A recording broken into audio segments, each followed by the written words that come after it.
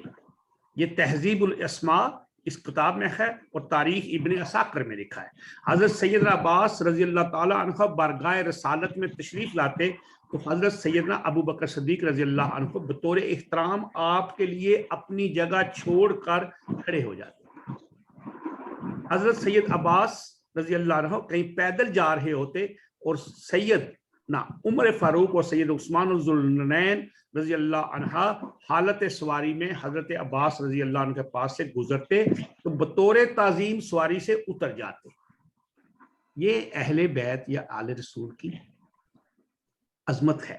لیکن آج ہماری بدبختی یہ ہے کہ ہم نے دین کو سمجھنا چھوڑ دیا. ہم نے جو کتاب کہیں سے ملتی ہے, آج کل کتابوں کا رواج ہی نہیں ہے. ہم وہ انٹرنیٹ پہ چلے جاتے ہیں, وہاں پہ جو سارا سال کچھ خواتین جو ہوتی ہیں وہ شو بز میں اور ڈراموں میں کام کرتی ہیں, اور اس کے بعد رمضان کے مہینے میں ہمیں وہ بتانا شروع کر دیتی ہیں, جی آئیں آپ کو شان اہل بات بتا دیں. اچھا, وہ ان کو اپنا ہی نہیں پتا ہوتا, وہ کسی کو کیا بتائیں گے. وہ رمضان کی بھی وہ سحری میں آپ نے یہ کیا کھایا آج, وہ 26 اور 25, میرا کئی لوگوں سے اختلاف ہوتا ہے سائدہ, وہ کہتے ہیں کہ رسول اللہ صلی اللہ علیہ وآلہ وسلم جو نا بڑی غربت تھی, آل بیت پہ غربت تھی. میں کہتا ہوں غلط بولتے, جھوٹ بولتے ہیں, اس لیے کہ ان کا طرز زندگی آسان تھا, سادہ تھا. اللہ تعالیٰ نے تو پورے جہانوں کی کنجیاں ان کو دے دی. علم کی کنجیاں ان کے پاس, دولت ان کے پاس, عزت و احترام ان کے پاس, عظمت و جا ان کے پاس. اللہ فرماتے ہیں میں نے آپ کو رحمت للعالمین بنا کے بھیجا. اللہ تعالیٰ فرماتے ہیں کہ میں نے آپ کو شفاعت کے لیے بھیج دیا. سیدنا علی کو کہا کہ میں اگر علم کا باب ہوں تو یہ علم کا دروازہ ہے. اور پھر لوگوں نے دیکھا کہ باب خیبر میں کیا ہوا, غزوہ خیبر. اچھا, اب ہمارے ساتھ میں نے ایک چیز نوٹ کی کہ ہمارے ساتھ یہ مسئلہ ہے کہ جب اسلام آیا تو جو لوگوں کو ایکسیپٹ کرنے کا مین مسئلہ لوگوں کا یہ تھا کہ انہیں اپنے باپ دادا کا دین چھوڑنا, اور جو ان کے باپ دادا سے کانسیپٹس آتے جا رہے تھے وہ ان کے لیے ایک شرم کا باعث تھی وہ ایکسیپٹ کرنا. آج بھی لوگوں کے ساتھ یہی ہو رہا ہے, انہیں جتنے مرضی آپ حقائق بتاتے جاؤ, آپ انہیں کرتے, ان کے لیے ان چیزوں کو ایکسیپٹ کرنا ان کی ایک وہ ایگو پرابلم بنتا جا رہا ہے. لوگوں کو لگتا ہے کہ ہماری کچھ کم پائی ہے کہ اگر ہم اپنے باپ دادا کی چیزیں جو آ رہی ہیں ان کو چھوڑ کر اگر ہم یہ باتیں ایکسیپٹ کر لیں گے. اصل میں سیدھا بات یہ ہے نا کہ دیکھیں, علم کتابوں سے مل جاتا ہے, سن بھی لیتا ہے بندہ, لیکن اس کے لیے بحث مباحثہ کر کے آپ کے علم میں اضافہ ہوتا ہے. ہم نے قرآن پاک کو پڑھنا مسئلہ نہیں ہے. قرآن پاک کو تو الف لام میم سے لے کے اب والناس تک پڑھ جائے, لیکن جب تک سمجھیں گے نہیں تو اس کو آپ کو معلوم نہیں ہوگا. اور ہمارے لیے دوسرا مسئلہ کیا ہے کہ ہماری جو ہم اہل زبان تو ہے نہیں ہے, ہم تو اردو پنجابی ایسی زبانیں ہیں ہماری. اردو بھی ہماری اپنی زبان تو ایسے مشترکہ بنی ہوئی ہے, ہمارا علاقے کی اپنی زبان ہے. اس کے بعد قرآن پاک ہم عربی میں پڑھتے ہیں, جس طرح ہمیں کوئی پڑھانے والا مولوی پڑھا دیتا ہے ہم پڑھ لیتے ہیں. کئی لوگ تو یہ بھی کہتے ہیں جی فلان جو ہے نا وہ حافظ نہیں ہو سکتا. بھائی کیوں نہیں ہو سکتا ہے جی, وہ ہے ہی نہیں. میں نے کہا بھائی ہیں بھائی, ان میں بھی سب حفاظ بھی ہیں. اصل مسئلہ ہے قرآن پاک کو سمجھنا. جب ہم قرآن پاک کو سمجھیں گے, جب ہم اس دین کو سمجھیں گے تو ہمارے پاس اللہ تعالیٰ ہمارے جو آگے دروازے ہیں وہ مزید کھولتا رہے گا. ہم اگر آل رسول کی زندگی دیکھیں, اہل بیت کا ہم یہ دیکھیں کہ ان کا طرز زندگی کیا تھا. اب ادھر ہم کہتے ہیں کہ ہمارے مسائل, ہماری کتابوں میں لکھا ہوتا ہے کہ حضرت علی رضی اللہ تعالیٰ عنہ امام نے کبھی ان کے در سے کوئی سوالی خالی نہیں گیا. پھر یہ بھی فرمایا کہ افطار کر رہے تھے, کوئی کھانا بنا تھا, 3 روٹیاں تھی اور کوئی سوالی آیا اور تینوں اس کو دے دی. تو یہ ان کے وسط القلبی کی بات ہے, یہ ان کی سخاوت کی بات ہے, یہ ان کے تقویٰ کی بات ہے, یہ توکل کی بات ہے کہ انہوں نے رب کی خاطر, رب کی رضا کی خاطر اپنا نہیں سوچا. اور آج ہم ہیں وہ سحری اور افطاری میں ہم نے 50 پلیٹیں رکھی ہوتی ہیں اور دروازے سارے بند کر دیتے ہیں کہ باہر سے کوئی آواز بھی نہ آئے, ایئر کنڈیشن چلتا ہوتا ہے.